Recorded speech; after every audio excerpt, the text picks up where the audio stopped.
Hey, fellow GNTers, those of us who like our spirituality with a twist. So we have a number of things in the docket of things to do. We hit on Dr. Neil Thies, and we want to do a little follow-up to his episode. We had a great episode last week with Phaedra Chantal, which was really fantastic. We have our Taoist stuff about the things that can obstruct your life. But sometimes what happens, and Daniel and I are talking during the week, is one or the other of us will have an inspiration for something they really want to talk about it. And this is something they really want to talk about. And this was Daniel's week to have this inspiration. Related back to the way you're describing it, Daniel, like you had just a lot of people who were like recollecting back to aspects of the pandemic. So I'll throw it over to you and you kind of like, I'm curious how you're thinking about this and we'll just kick it around a little bit. Yeah, yeah. So, like Eric said, as the week goes on, Eric and I are both seeing patients and having various, I think decent discussions Mhm. with people about life and stuff like that. Eric and I are both acupuncturists, herbalists, and things like this. So we're doing our normal treatment stuff of pains and, digestive stuff and sleep or whatever people are coming in with. These are common, so I'm just mentioning them. But then for some other people, there is, I think, an aspect of wrestling with life a little bit and looking for some different perspective, different philosophy, and then marrying that with kind of like a treatment plan to try and help people as best as we can see things differently, accept things differently, let things go, make more space, whatever, however it is that we talk about it. But over the last few weeks with some patients, and one in particular this week, but a couple of patients over the last few weeks and some personal friends over the last, I don't know, maybe month or two, has been the conversations have been more focused around like post-pandemic life. And they came up independently, but then I felt like this week it kind of came to a head because I had two really long conversations with a new patient and then with a friend of mine this weekend. And I didn't lead the conversations at all, or at least I try not to, but that's where they seem to end up going. And I have had this thought for quite some time. And so I figured let's do it, you know? And so the aspect that was kind of, I guess, inspiring for me to want to talk about this on here is that because no one else really is from my vantage point. And we were talking before we started recording about, just some kind of world events. And this is not a political podcast. Once in a while we'll throw out some jabs. If someone says they're going to build something, I may say, well, who's going to pay for it? We all know. we we know that that line. So we were kind of talking about that, and I think that part of that is what's moving the conversation, if you could even call it a conversation, but moving the zeitgeist forward right now with what's going on internationally. It's an election year. There's all kinds of stuff that you could be, we'll say, distracted by. I'm not going to say pissed off at, but we'll just say distracted by, on top of our own issues of whatever our life has going on in it. The people's lives are still happening. People are still having babies, still getting married, people are still passing away, people are still getting ill, and all these other things. So um what I'm wanting to bring to the forefront of the conversation, though, is that in 2020, and I'm pretty sure that the date was March 13th, and I could have looked it up before, but I'm not going to. I'm gonna just use that as the date. But no one that I can remember, and again, I'm only one person, and Eric, you can say, and I'm really interested in the audience. So guys, please, hit us up at Gin and Tantra Podcast on Instagram or ginandtantra@gmail.com, or leave a comment in the YouTube here. Um, People are not talking about the anniversary of the lockdown, Mm. at least in this country. Right. I mean, I'm only framing it within the United States. I know we have a bit of our audience that's international. So for you guys, that date might be a little bit different. But for us here, it was like early mid March. March 13th is from what I remember correctly. And so what I'm saying is that there was a specific day, a line of demarcation. I like to use that phrase, when we could say, okay, pandemic started that day. We knew it was coming a couple days before, but that's the day that it started. And people run into the store to get toilet paper because who knows, they whatever, panic buying all the things. But there was this fear that was sort of placed upon society at once. And I don't really remember outside of 9/11 in my lifetime. And Eric, you're a little bit older than me, where, and maybe the Cuban Missile Crisis before that, but where there was like a collective over the entirety, like it cross-sectioned all of the populations, right? Yeah, you're right. Young. Like 9/11 and then this are the two ones of my lifetime. I can't think of anything else even vaguely analogous, right? Yeah. I mean, again, the only thing that comes to my mind would be like the Cuban Missile Crisis, something Yeah, like this, you yeah, know, those things. So yeah, other than that, but like everything else, and not to minimize things, but certain uh weather patterns will happen in a certain area. Some diseases may be more prominent in a particular subset of the population, and not to minimize their experience, but just say it doesn't get into the larger populace, but these things, they happen over the entire thing, and that is a mass level trauma, if I can call it what I believe it to be. It's a mass level trauma that happened at once, right? And so we mark a day. And so we have a day for 9/11, right? We don't even say the year. You just say 9/11 and you know what that day is, right? We were talking a little bit about this on the phone the other day, so I'll just kind of rehash it again. But if I say December 7th, most people know that, well, some people might know it's the bombing of Pearl Harbor, right? I have to admit, like I didn't get that one when you said it. I was like, is that the Well, day John I'm a Lennon was military shot? I person. was like, is that the day he was shot, John Lennon? I was trying to like come up with it. No, but there's, It's a big event in my life. John Lennon got shot when I was a kid. I mean, as far as that goes. right, right. So there, okay, so there's a few days. So, but for Yeah. me, with an event this large, it's surprising to me that we don't have an anniversary, and from conversations that I have, and I want to open it up, Eric, to hear what you think. I definitely hear myself and other people saying pre-pandemic, post-pandemic. But the pandemic it's referred to as basically something that's like 2020 and post, and pre-pandemic is obviously pre-2020. You know what I'm saying? But that's not exactly what it is it? That's not, it didn't happen it's not just 2020. It's March. It's specific, and there's a day. And so what I'm saying is, because that day is blurred, because we don't identify that day as the beginning of something, because we don't mark anniversaries, we're actually not done. It's not over. It's an interesting take.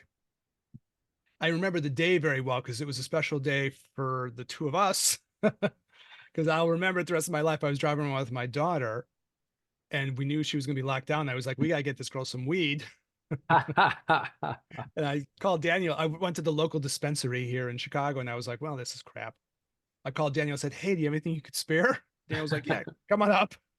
We drove up there, did a little bit of shopping, and it was true because you really know what was going to happen. And it was like, okay, we're going to be locked down. We won't even get any weed for my Yeah. daughter. Yeah. She's going to be trapped here and need something to chill her shit out. You went to the store thinking, the shelves going to stay stocked. Like you didn't even know, Well, it was and like, that because for people who it don't also had a know, weird energy of like anticipation or something. There was something kind of, because I came up to see you and there was something kind of vaguely, I don't want to say giggly about it because there was nothing really giggly happening. It was scary, but there was also that weird reaction to the fear and the uncertainty of it. yeah. I have an odd euphoria or something. I don't know how to describe that. Well, I and know what Eric, the feeling is. you had said, so at weed was legal on January 1st, 2020 Yes, that's right. in Yeah, Illinois. So yeah. yeah. So we're I'm, good. yeah, I'm keeping my options open just in case I want to run for Congress. So, Yeah, yeah. It was totally no problem. It was just like just a handoff of a legal thing. Like, you got an extra six pack? Yeah, sure. Passes it Well, on. there That you was go. it. Right. There was nothing nefarious happened. Yeah. And the giggly feelings were before the weed was consumed. For sure, definitely. But there was some kind of weird energy. Yeah, yeah, yeah, yeah. There was a very strange energy. And maybe because I was with my daughter. She's kind of a very fiery person, anyways. Mm-hmm. Sagittarian girl. There was a lot of this sort of young energy going around just for me personally. So I remember the day. It's weird that we don't mark it. That's true. We don't. And we talked a lot about repression in the past year or so of this show, and it makes you think, okay, did that thing get repressed? They just decided, okay, let's just sequester that one off. Put those Mm-hmm. years over here. Mm-hmm. Now let's just not talk about that. You know, Yeah. does sort of feel that way, probably. The Yeah. point, like, there's nothing commemorating it. No. There's not a. And like, it's kind of like when you brought up the thing of talking about it, my real reaction was, I don't know what I think about this, Mm, which might be what a lot of people feel. I don't know. I was like, okay, these events happened. I don't know what I think. I don't know what I don't know what I think about the subject on some level. I don't know what I think it meant ultimately. I don't know if I don't know what it meant actually. yeah. You know, I was trying to think, did things change? So I'm curious what your patients said. Did things really change for people? Did they not change? Did the Mm-hmm. society change or not? That's what I was thinking after our conversation. Like, did Mm-hmm. this change or did this not change? Well, before we get into that, maybe what were people saying? Did they feel So like, okay, yeah, I'll throw it over to you. I'm actually yeah, yeah, curious. yeah. So there's a couple things here, right? On the first hand, on one hand, one of the reasons for me to do this, for want to talk about this, is because this I want some there are some episodes that I use as references for friends and for patients. So, like this is our one of our ways in which that we can log thoughts and conversations that we end up having frequently to go back and say, hey, here are some things that I've touched on before. So, as an extension of this conversation, please go see this podcast episode. So, when we did the one about doing the Zen meditation, because I teach lots of people to do that, I go, hey, check this episode out. He's gonna an hour and a half breakdown of this practice with some commentary or whatever. Very easy, very nice. So this is one that I want to have. I'm going to bookmark for people and whatnot. Um, so that's kind of one. And the idea partly is to start the conversation, to start getting the people to to get people to think about it. Because I think to your point, Eric, a lot of people don't. I mean, they'll know if they have someone has passed away, you That's know? what I was thinking. You had losses. I have to confess, like I did have Yes. losses. My Right. mom's 83. She got COVID at some point later on, but she's like everybody, for me was okay. So I didn't have Yeah. that personal, you know, uh, whammy thing happen in that sense. You Yeah. did lose people, right? Yeah. Yes, I did. You lost Yeah. some friends and I yeah, lost. Yeah. Yeah. I lost a close friend in particular. And then yeah. it was just sort of surreal doing his, you know, funeral outside. Well, I played music with him. So we had kind of like an outdoor funeral drum circle basically at the beach, right in Rogers Park in Chicago, where he lived. Right across the street from where he lived, and it was just kind of a surreal thing, but I was proud in a sense to be able to have that kind of send off for somebody. I was like, well, if there's ever any momentum to move somebody towards their next spot, this is how you do it. What a wonder. And I thought in a moment, it kind of brought tears to my eyes at the point at that time. I was like, what if I met him to help him do this? What if this is how we celebrate the life of one of our musical, compadres, is to send them off. Anyway, so I don't want to get too deep down a Yeah, tangent, but yeah. it came to my No, mind. that was the thing that like of the conversations you and I personally had of being that was the one that was strong. Yeah, Like we obviously talked at the time about all that, and they kind of like said, okay, this happened. You kind of described how it played. It was like, oh, okay, yeah. and yeah, and then the events afterwards. Mm-hmm. I guess on some level I didn't have that personal connection, but you really did. Yeah. Yeah. But what were people talking about?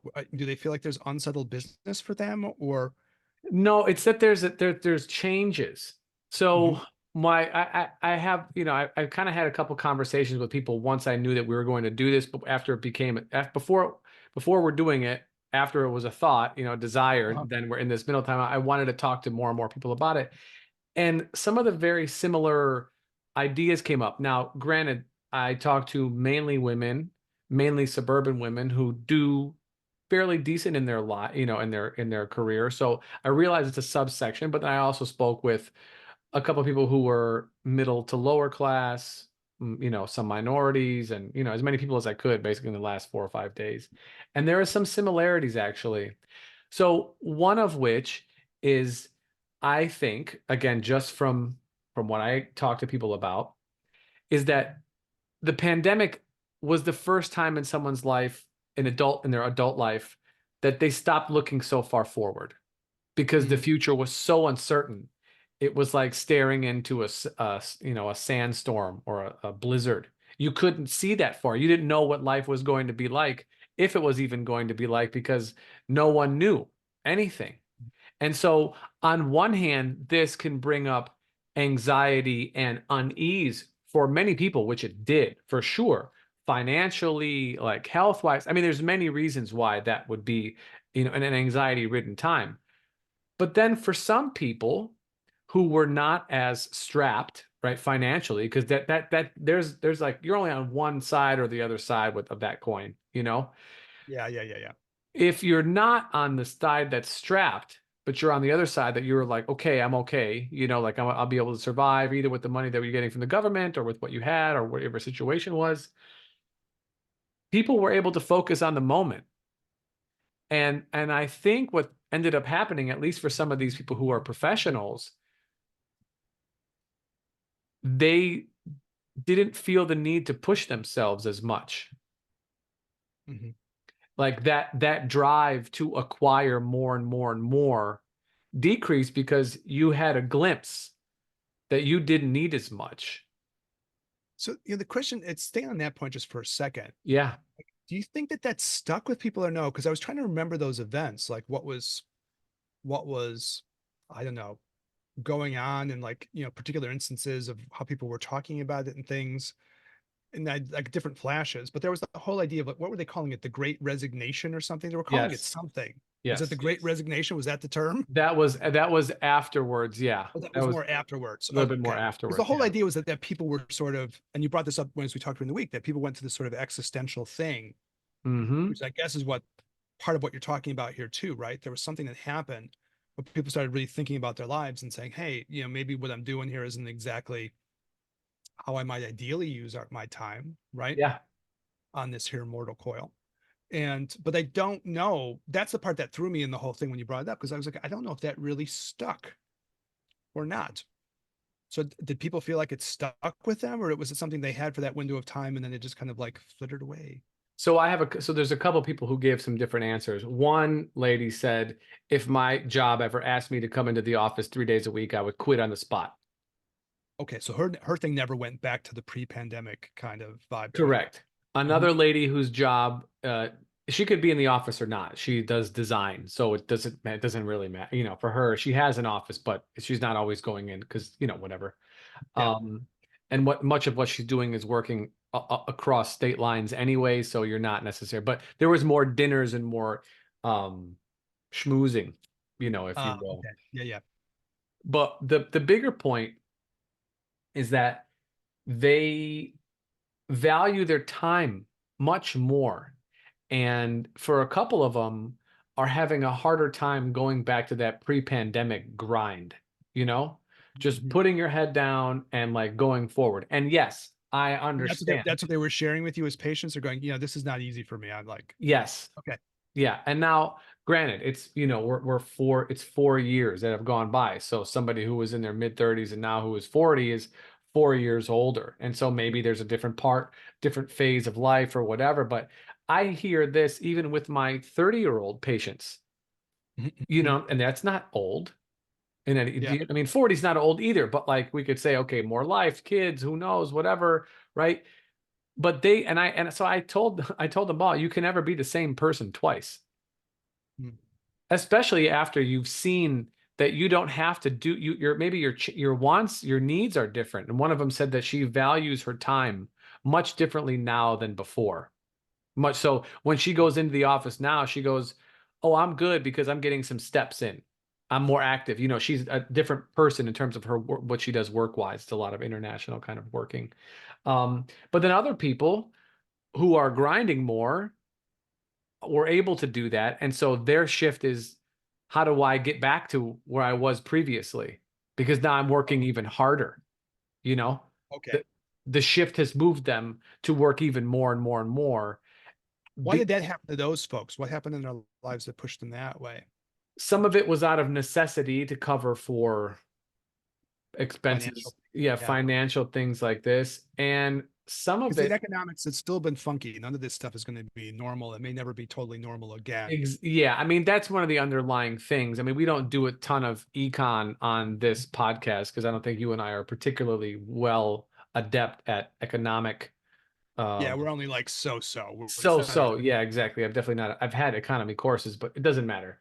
yeah. But the economy has changed in a number of different ways. So there are more people who might be more willing to or less willing to go to the store or less willing to go to the movies. Part of which is they're just more comfortable doing stuff at home, Mm. right? They're used to ordering things and having them delivered, including groceries. I mean, getting your groceries delivered was a weird niche thing from Peapod way back in the day, And now every single grocery store will at least do in-store pickup where you can just drive your car up and they'll bring it out and stick it in your trunk. Yeah.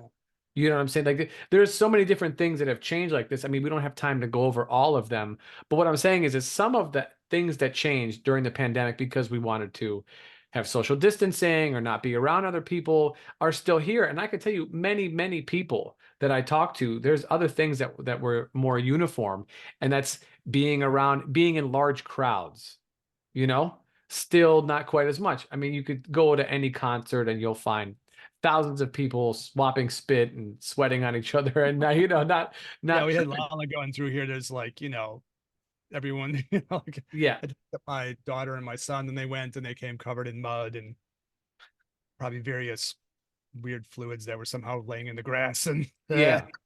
yeah. And this happens. But Yes. a couple of my, patients and clients mentioned that like they don't even really go to the movies anymore, not because of anything, but specifically because of it's dirty. And they're not germaphobes, they're not against vaccinations, they're certainly not getting any more, but they still think about it. They're like, they still lingers a little bit. So maybe what, okay, so maybe like we'll circle around this thing from different directions and we'll Yeah. see where it takes, right? Yeah. But I was thinking, okay, you brought this point, and it looks to me like there's always this kind of like, especially for things that concern you, but I think for both of us too, there's Yeah. always like an individual level and then there's like a societal level, Yeah. right? Yeah. Yeah. Daniel, the beloved Capricorn, there's always like a societal level, right? And so I was trying to think about that. What would we say about that? And I really had to look and say, okay, so what was that like? Remember there was those initial things that happened where they'd have the videos you'd see where it'd be all kinds of people in some Italian city and they'd all be singing the songs out on their balconies as they were social distancing. And there was that initial sort of like rush of kind of Euphoria. community spirit. And then that lady who plays Wonder Woman, they tried to do that song, Imagine, and everyone really hated that. That turned out really bad. Gal Gadot. Mm-hmm. They all tried to sing Imagine. So there was a sort of this weird feeling of the ups and downs of the feeling of like, are we going to communalize this? Is this going to be sort of a shared experience, or is this going to be a divisive experience? Or like, what's going to happen? Yeah. Yep. And at least as far as America went in the end, you know, it got to be, I'll see what you think about this, but it got to be same shit again. So I think that was part of my thought about it when you brought this up. I was like, did this change or not? Because then you thought, okay, this is the same shit that always happens on the broad level. Mm-hmm. You can disagree with me. I'm just Mm-hmm. throwing it out. Like, Yeah. tell me what Yeah. you think. But like, the vaccine thing happened. I took the first ones, right? I got the Mm-hmm. proverbial jab because I thought, well, this is a community thing we're doing. Mm-hmm. And we could argue whether or not you think those are good or bad, the side Sure. effects and all these other, but that was certainly entrepreneurial. There was money at stake and people grabbed it, right? Yeah. Yep. And then there were those big social programs. It's hard, I haven't thought about it, but remember all the money was going out from the government, but it was all being grabbed, you know, Yes. Oh by yeah. the All usual that. suspects in the end. Oh And yeah. in the All the United States, it PPP wasn't like, money was yeah, being stolen. I mean, yeah. Oh yeah. my And gosh. you're like, this is fucking business as usual. Yeah. After all the, people singing on their balconies and shit, you know. And for people who might be listening from Europe, yeah, it wasn't like in the United States, they supported the people who got quarantined. It didn't work that way. I think in England, they just paid people salaries. Okay, we asked you to stay home. Let's pay your salary. That did not happen here, No. So all of a sudden, it was like a bunch of people were just thrown out and it became predatory very quick. And you could see, like, okay, that started the whole real estate thing. These Mm-hmm. people can't afford their homes. We'll do the usual fucking American shenanigan thing, and Yeah. some Yeah. big corporate thing will step in and just vacuum up all these properties again. Like 2008, same fucking shit. Mm-hmm. I hate to use some of the F bombs, but that's what it is, right? That's what it And is. so That's what it is. it's what it is. And I was like, oh my God, this is business as usual again. Nothing changed in this. And I was trying to think, okay, did it change or not change? There were some things that changed. We were home, we didn't commute as much. Some people still are able to work from home. I think for a lot of us, it's already veering back to where it's only part-time at home if you're home at all, right? Yeah. So some of that changed around. The whole idea we'll all be on Zoom for the rest of our lives, that didn't quite work either. But I thought that was just because we're not letting those people stay home. Screw that. You got to come to the office so we can watch you. We're not going to let you enjoy your house. You got to work. Get out of here. Hmm. Back. Even though we I, proved you you could feel do this? it. Yeah. Nah, Still no. we got these HR wants you watched. we got these 15-year leases at the in these buildings that we gotta, Yeah. Justified existence. Yeah. exactly. Now, is that the way you felt about it? I was like, I don't know if this really changed at all. It all looked like there was this shock that maybe could have changed the culture, but it just didn't in the end. Like all the usual things that I associate as quintessentially American unfolded. All So the same shenanigans and the same schemes and the same con jobs and this, on this sure. big social level. I know. Do you feel that way too, or no? So what you had mentioned in the beginning of what you just said was that you have an individual level and then a collective level. Yeah, yeah. But without an individual or individuals, you cannot have a collective, you know? And so maybe on the collective level where you were, and on a collective, we'll say you also have like larger entities like corporations, um, business trends and market forces, we can call them, we said we weren't going to do economics, but yet here we are, you know, Yeah. because we got to touch on it a little bit, that on a collective level, no, it's business as usual. You know, banks buy up houses, so the market for housing decreases because they're not selling them; they're renting them. That's how that game works. And so then your number of houses on the market goes down, which means the property values go up, which means everything goes up, and then interest rate, all that other stuff. So that's a whole different conversation, right? So yes, on that front, and that's just one example. That's a thing, right? Business as usual. In addition, they remembered that they could just continually raise prices. And So this so kind of greedflation thing happening, right? exactly, exactly. Shrinkflation. We'll sell you the same amount, but we'll show you the same price, but you're getting less. You're Yeah, getting oh yeah, totally. Yes, exactly. It was 10 shrinkflation. ounces before, you'll be happy with four, and it's the Yeah. same, but you say the prices didn't go up, so that's true. But yeah, they're doing that. So that's like on the collective level. Yeah, on many of those things, it's the same. And some of the differences like ordering your food and whatever, being more at home, having your things delivered, whatever. This is these are adapt changes on a macro scale. But on a micro scale, which is you cannot have macro without micro, like I said, I totally think there was differences. I think for me in my mind that for many people, COVID was like a collective post like a trauma. And so what we're experiencing is a post-traumatic stress syndrome, after that. And the way that people are going through it is going to be different based on their individual, we'll call it karmic factors or individual genetic factors or, their own bodies and families and learnings. You know what I'm saying? And so Yeah.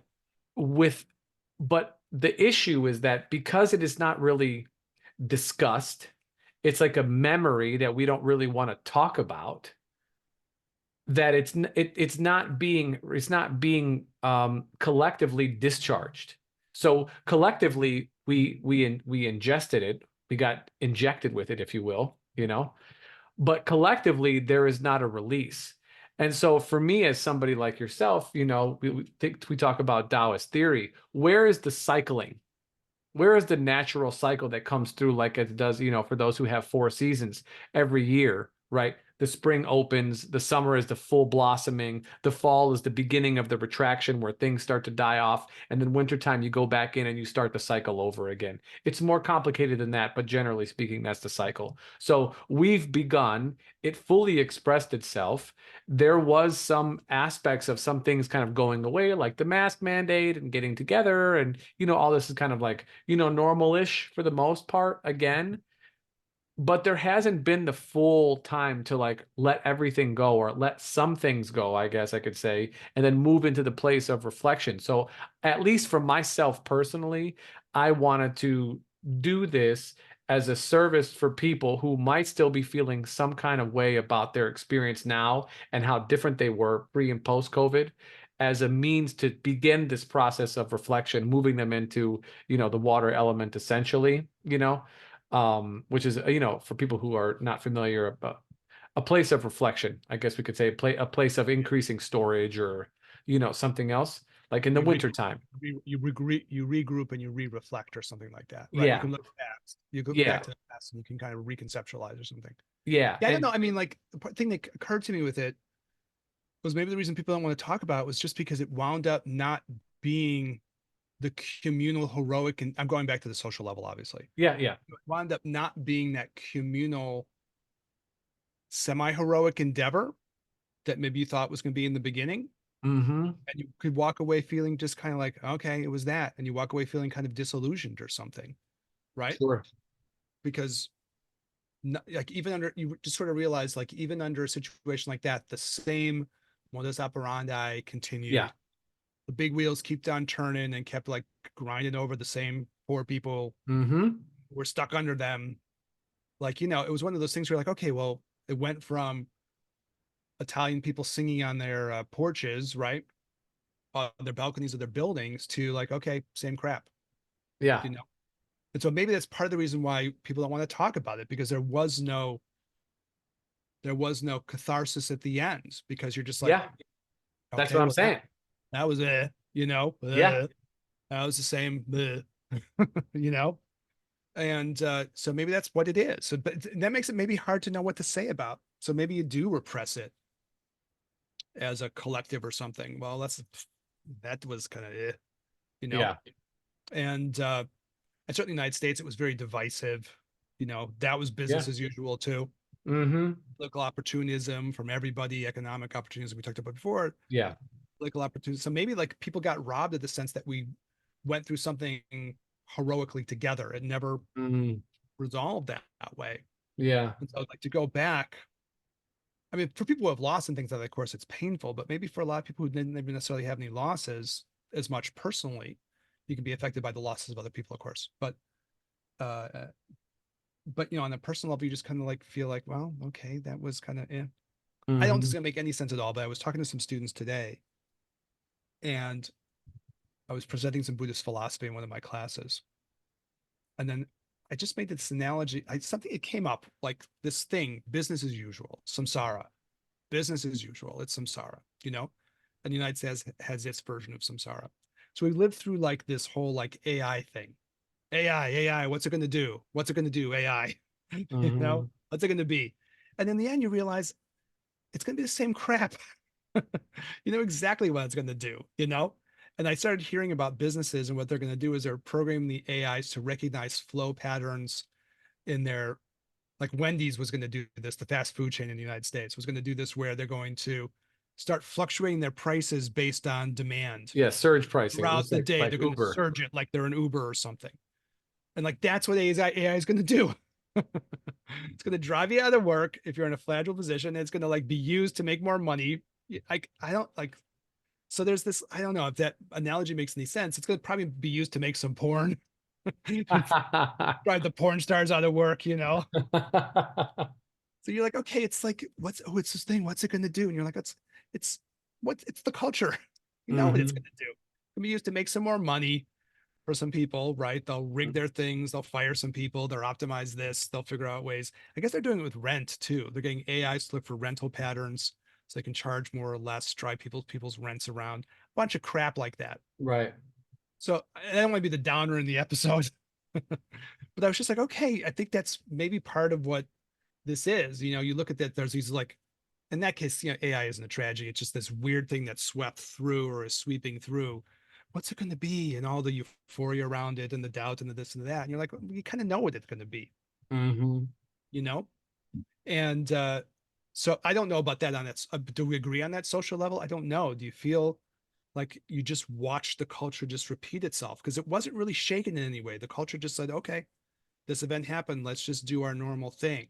Is that how you Well, feel about it? Or do you feel differently about that? yeah, I don't think, I mean, on one hand, culture is an idea.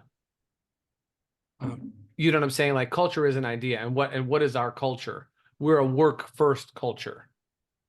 We're a self-sacrifice last culture. Interesting. I don't know what to think about that. Like people are you're being sold things so that you will purchase them because you deserve it, right? YOLO, case in Yeah. point, right? It's you're told to do charity, at least from, and I really mean no offense to anybody who knows me, who gives money to charity. I'm not saying anything. I'm also not being a pussy by like prefacing my statement, because some people will be, whatever. But I'm just going to keep it real. Like, I know plenty of people who give tons of money to charities, but they're charities that mean something to them. Mhm. They're not just random charities. Do you know what I'm saying? Like, because I had this disease, I want to give to that thing. So, because that has value to me. Okay, I'm glad that you're giving to charity for sure. But, like, okay, it means something to you, but then something else means something to somebody else. So now do we have to have somebody else who has money to have the tragedy happen to them so that they can give to that thing? I'm just saying, like, my teacher Andre says this all the time. He's like, you love your kids. Do you love all kids? Yeah, You yeah. love your husband. Do you love all husbands? Mhm. Probably not. Like your act of compassion is extended to your immediate circle and no further.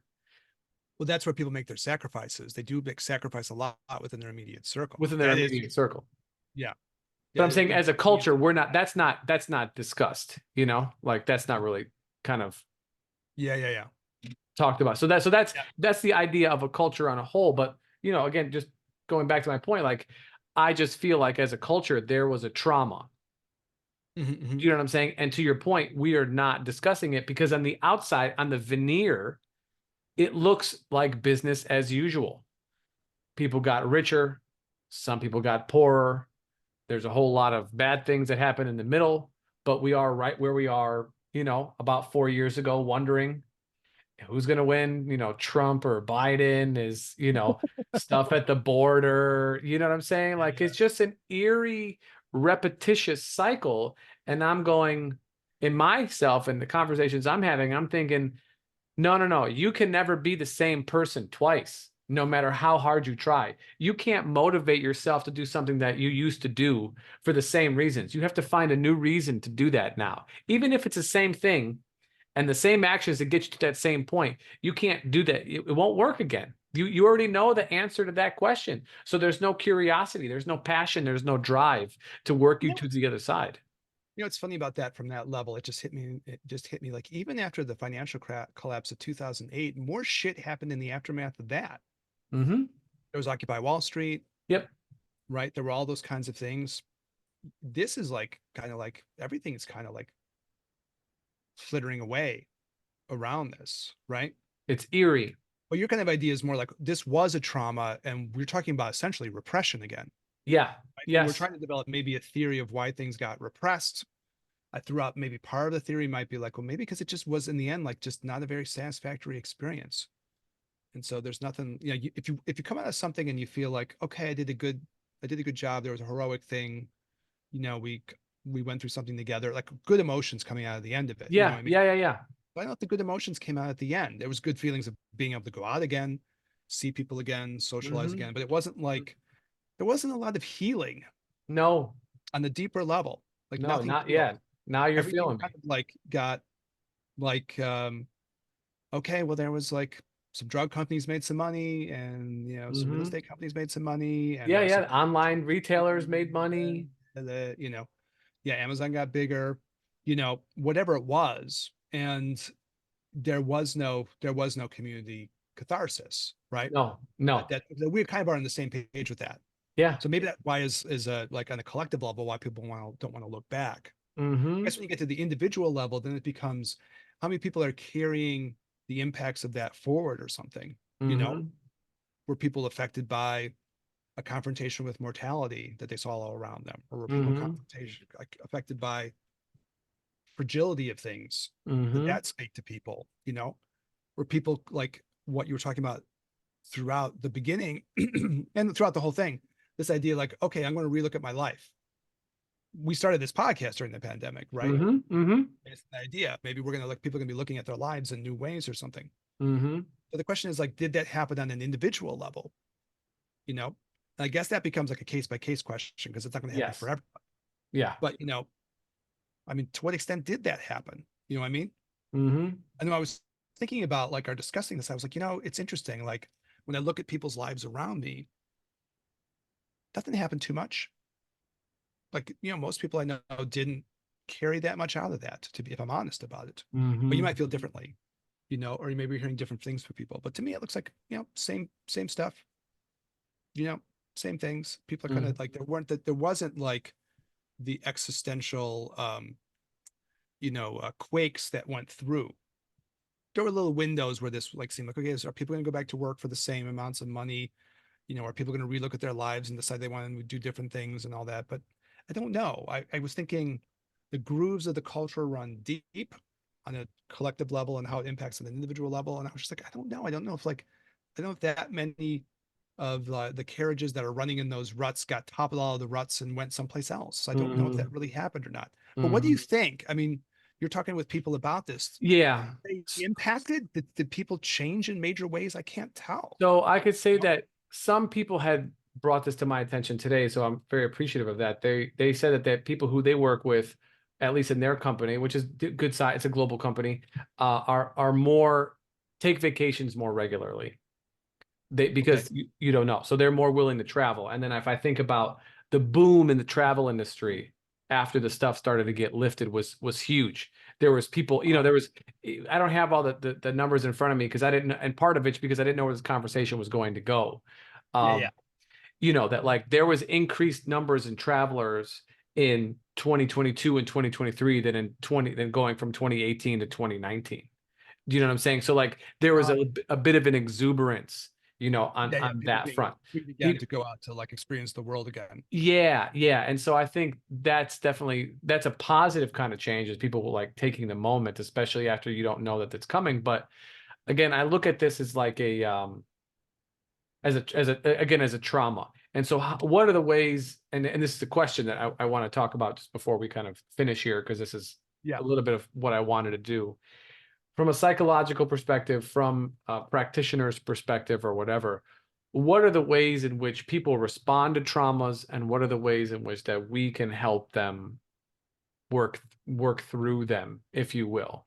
You know what I'm saying? So I'm asking you, and then you know, I'll let you go first because I want to hear what you have in mind with this, and then I'll tell my answer around yours, around this particular issue. Uh-huh. yeah. Well, I'm going to make it broad. I want to make it just kind of trauma in Oh, general. okay. You know Okay. what I'm saying? Because I think because the point of what you were talking about earlier is that on one hand you have communal experience, which can look like something from the outside as the same as it was before, because the powers that be are still in the same positions that they were. The pieces on the chessboard are still in the same spots. But what I'm saying is that like they've been moved around. They just look the same now because they've been pushed back to those positions. But that is the way there is different. You know what I'm saying? And Uh-huh. so because of this, on an individual level, I don't want to like say, well, okay, obviously we know traumas are different, right? And I'm not going to qualify that statement for anybody to get mad at me to say that one thing is worse than another. We're going to just call them traumas and whatever. But everyone's going to Mhm. react to them a little bit differently. But from a trauma standpoint, when someone comes in to the clinic and they have trauma, I think one of the first things that I will ask that person is, have they done any processing with it first? Because sometimes it doesn't even come up until later in conversation because they forgot it Yeah, yeah, yeah. many times. You ask somebody something about their life. Oh, tell me more about that time period. And then and inevitably, Eric, as you know, because you've seen far more patients than I have in this lifetime, Yeah, we saw some issues. Yeah, yeah. Uh-huh. Yeah, but like it comes up, they go, oh yeah, I forgot about that. Again, to your point, repression. So the Mhm. first thing in my mind that you have to do is bring it up to the light of your awareness. This is like, the way I view awareness is that it's a light shining around like a, flashlight or a spotlight or something like this. So you have to bring it to the level of your awareness first, just for you to be conscious that that thing exists. And once it's conscious that it exists, then you have to really take stock as to how deep is this thing sunk in you? Is it in your body super deep? Does it live in your mind super deep? Is it both? And how much is it living with you? As in specifically, does it or how does it affect your activities of daily living, your thinking, the way you interact with people? On a conscious level, we can't know unconscious until it becomes conscious. So hence my first point, you know what I'm saying? So you got to find how it lives within your life. And then once you have those kind of two things down, in my opinion, then you can begin to work towards remedies on making it less prevalent for you in such a way that you can find space, to eventually learn the lesson that is there for you, get some insight, make some changes, or changes that even have to be bad, it could be good, and then you Mhm. can let it go, and let it go in such a way that that thing, as we always say, you take your life as your teacher. You can take that experience as a teacher for you, even a tough one. There's still lessons in there for you. Easy for me to say in this position right now because, you know, I've worked through some things and I haven't worked through other things that people have had that I haven't, and vice versa. But this is generally the process that I would be looking at. Yeah, so I'm trying to think of how to frame this thing. I suppose I admire like a Carl Jung type person, so I'll go back to his kind of way of talking, and maybe the things you figure out once you know that, like you're talking about, like you have to identify that this affected the person, they have to identify that for themselves, right? Yeah, yeah. I can remember with my psych mentor Michael, him saying to me one time, "Well, you were abused, right?" And just going, "Was I? Was I or was I not?" And then when you if you described it, you'd be like, "Well, that dude was abused," you know. Mm-hmm. But from that subjective vantage point, sometimes you don't think of it that way, right? It doesn't Yeah, come through in that way. yeah. So then I suppose it's what you're talking about. You have to have the recognition of that to go and say, "Oh yeah, Mhm. this was something that was significant enough for me that it made an impact, and I am still holding that in some way. So I'm going to Yeah. identify that as a thing now and really put a name on it, put an arrow on it, and say it's a thing." Mm-hmm. Then I guess my natural instinct would to go again, following in this more Carl Jung kind of logic. That wasn't the Carl Jung thing. This is this thing of going, okay, so how did this affect this person? Mm-hmm. It's damaged their self-esteem. We've talked about this issue kind of recently with some of the stuff we were talking about, but did it damage their self-esteem? Well, then that's the thing Mm-hmm. we have to pay attention to. Mm-hmm. They have to reestablish a sense of their own self-esteem because this trauma undermined that. How do we do that? Well, we get their personality to feel more resilient. We get their personality to feel like they're more engaged. They feel more self-sufficient and so on. That's the way to respond to trauma, right? Mm-hmm. Sometimes maybe it's more of a situation where there's so much repressed emotion and repressed memories, thoughts, going on in that it's like eating them away in some way, creating a lot of physical symptoms, creating a lot of disturbances in their behavior. Okay, now we got to identify that. Mm-hmm. That's maybe a different methodology, a different modality, somatization, Mm-hmm. physical symptoms out of the emotional traumas, right? Or emotional or intellectual, whatever it is. I had kind of a funny realization about this. I was sharing with someone dear to my heart where I was like, we say emotional, but there's always intellectual stuff in the emotional trauma too. There's Mm-hmm. thoughts and ideas there, Mm-hmm. not just emotions. There's something weird about even how we talk about that. We break things up as if they're separate. You have your thoughts Correct. and your emotions. Why would they be separate? To be zen about it. Why would they? So we have a cultural tendency to do that. It's your emotions. It's your emotions that are repressed. There's thoughts and ideas in those emotions too, right? Mm-hmm. They're not just pure emotion. There's memory and there's thoughts, concepts that you have associated with Mm-hmm. that. So, maybe that's another way of thinking about that, to try to like get rid of those things that are somatization stuff. Maybe for some people, they walk away with a feeling of like inauthenticity. It's maybe more like the Carl Rogers thing that we like to talk about, right? So Mm. their response to their trauma is they walk away with a loss of the sense of themselves and who Mm. they really are, Yeah. right? Yeah. They feel confused about who they are. They feel confused about where their core is, right? They feel confused about who they should be and what they should be pursuing and what their destinies are. That's a kind of a trauma, right? What do? You have to go back with the person, help them reconnect to that part of themselves, Mm-hmm. right? So Carl Rogers' idea there is you set a safe environment for them, Mm-hmm. right? Yeah. Where they can feel Mm-hmm. understood, accepted, but it can be honest. And then that will help the person start to heal from that, right? Mm. And that will allow them to reconnect to who they are, right? Mm. Maybe for some people, what happens is they walk away with a sense of like nihilism. They walk away with a sense of Right. meaningless. They walk away with a sense of like anomie, if we want to use like fancy terms, right? Purposelessness, Mm-hmm. right? That I think is that's the real where Jung is talking Jung. People who walk away with that feeling. Well, then they need to catch some other part of themselves that either gives them maybe intellectual meaning. That's the right word, intellectual, Mm. emotional meaning, things they believe in, you know, or maybe they tap into parts of themselves that are rich and creative and deep, and that allows them to find parts either that they, the one's more existential. I'm going to create meaning. I'm going to figure out what's important to me, what matters. This is how I'll build my sense of like solving that problem. I won't Mm. live in this sea of like, okay, disillusionment, Mm-hmm. right? I'll rebuild what I think has actual meaning. And this will become the core of who I am, right? It's kind of an existential approach.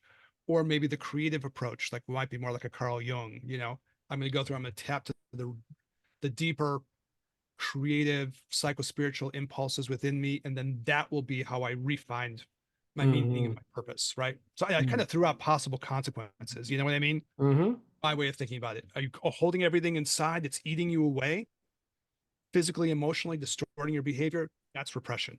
That Right. has to come out, right? Yeah. Yeah.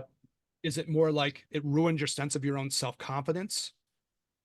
That's maybe like an Alfred Adler thing psychologically. I need to Yeah. refine that. Did it go through and uh you know make me lose my sense of myself and who I truly am? That's a Carl Rogers thing. You need to find that, tap into the core of who you are again. Did it leave you disillusioned and without meaning and you're flat or you're lost in that sense? You need to either rebuild a meaning, existential humanism, or you go through and you tap into the richer parts of what the richer parts of being, the Mm. creative parts, those deeper parts that people have. And there's some propositions, Yeah. So I mean, I guess if it's around this, then that's probably the same proposal. Yeah. You Exactly know, right. the only thing that gets me in the end, Daniel, is I'll say one last thing because I think there's a fascination with trauma in the culture right now, and I don't think it's wrong. I think it's good, Mm-hmm. right? We're acknowledging that this is a thing, right? We both had our experiences. I had things growing up. I had illnesses. You had things where you had to go off to combat. We've all had our experiences that were, traumatic, right? That were deeply affecting. But the other part that always occurs to me with this, again, speaking from a personal place with this from my own experiences, it can't all be directed towards the past either, right? Right. Yeah. It has to be something where you start to say, okay, how should my life look now to me? Mm-hmm. And how do I make it go to where it looks now? Because then otherwise, I don't think just focusing on the traumas from the past or something solve anything. I think it has to translate into something where your life transforms. That's Tantra, right? The world has to You're right. transform to match something truer for who you are, right? But like, and until that happens, again, my own subjective experience with this, we talked about before, none of this will feel right. Mm. So maybe that's something to like think about with patients too, what would be the vision of this that would make you feel right? Sure. Because otherwise, then I think otherwise you still are going to always have these lingering senses of trauma because you feel like somehow it's holding you back or you've never really found, the life that you would want to have now. Right. And that's what I thought about with the pandemic thing, because I think the gears got shaken a little bit, but I don't know if they went off the rails, all the gears relocked. But maybe for some people, what you're describing is the gears relocked, but like that doesn't feel comfortable for them anymore. Right. Those gears went back. Okay, I guess I can live in these gears, but now I have to reframe what I think my life is. Mm. That never happened. I know. Does that make sense what I'm trying to say there? It does. I think it doesn't give enough credit to the shock Uh, of the initial, we don't know what's going to happen. We don't know what tomorrow is going to be. We don't know how long we're going to be in this thing for. Some people who have financial stuff, we don't know how long you're going to be without work for. Do you know what I'm those are saying? immediate things where you're struggling just on like a level of just surviving, right? Right, right. And it's not something that you're experiencing on your own, that you're experiencing it with a whole swath of other people simultaneously, you What know? part of what was interesting to you, were you kind of interesting in like how this affected people more long term? Like one, the idea like there are repressed feelings and thoughts around this. And so maybe that's something that we have to look at again as a culture. That's part of what you're talking about, Yeah, right? for sure. And then maybe the other part is for some people, it made them question things, but did that like translate into activity that actually changed the trajectory of what they were Yeah, I doing? mean that's only an individual can answer that. Yeah, that's but I mean, are you seeing that? Is that what people are asking clinically about themselves? You're talking with the patient, like, yeah, I was shaken up Well, by that. I don't know. so That's not that so much. so to your point about like trauma always causing you to look back, Hmm. you're looking back in order to live now for more freely. Oh, that would be therapeutic activity, right? Yes, Yeah, I don't yes. have anything against that at all. I understand Yeah. that. Yeah, Yeah. that's what I'm saying is that like people are coming in or they're talking about this and they're feeling run down, irritable, frustrated, sad, whatever. And then once I start to kind of like scratch and start to ask deeper questions, I'm looking at their experience from this as a time, and the more time that goes on, the more stuff that gets lumped in because we haven't cut it. We haven't said, okay, this part is finished. It's still happening. The wound is still moving on because it's not done. Technically, it's not done, right? Like Yeah. it's not finished. So you're without that sense of finality, it's just an open-ended thing that just continues to unfold in the way that it is. And to your point, from a societal level, it's like, no, business as usual. People buying shit, people selling I mean, I shit. can't say like people's lives look that different. They look like the same lives that human beings had in this culture before the pandemic. It didn't change that much. Looks like the same thing.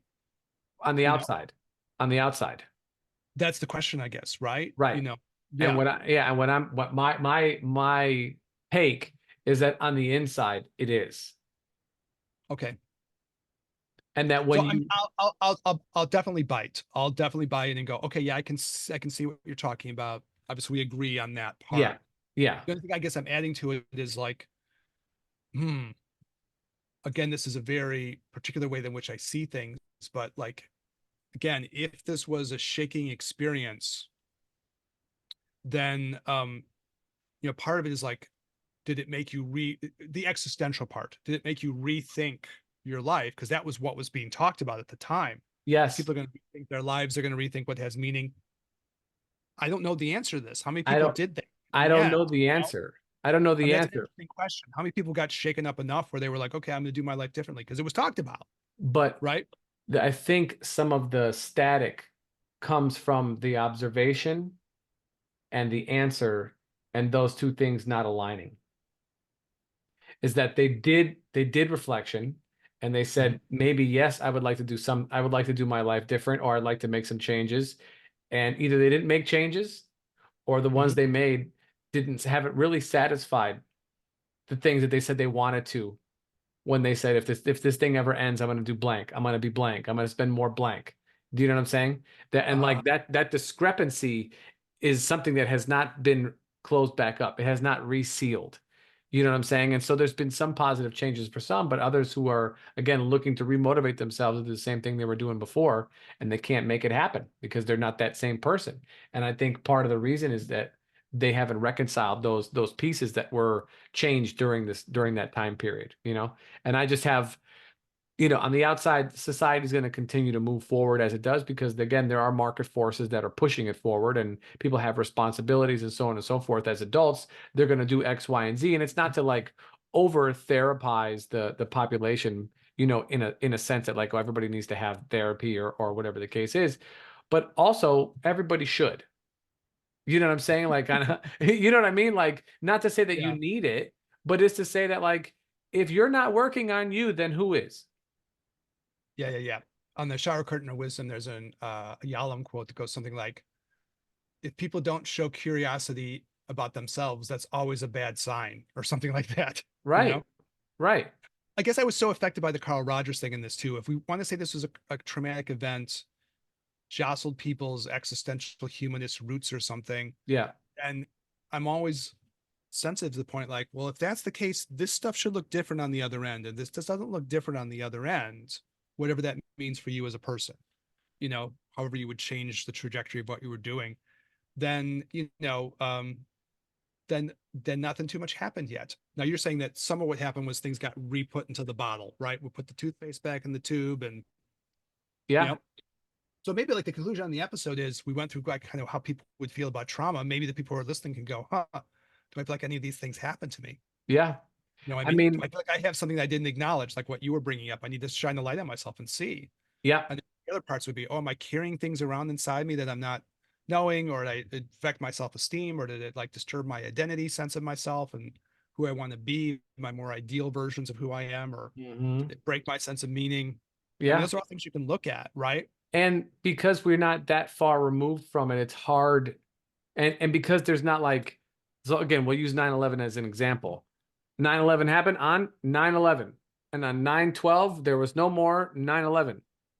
Do you know Yeah, what I'm yeah, yeah. saying? Like that's it. And so then we move forward, and yes, there's wars and there's whatever, but you can see that that thing bled into the culture, you know, Yes. and created numerous rifts. But it part of it is that you're able to have, pre and post. And so what I'm saying is that this event is an elongated event. It's kind of like, you Yeah, know, yeah. negative scenario that was prolonged over a a year. Was it a year? Can we call it a year? Can we call it a year and a Like, half? Is it two? Is it two and a half?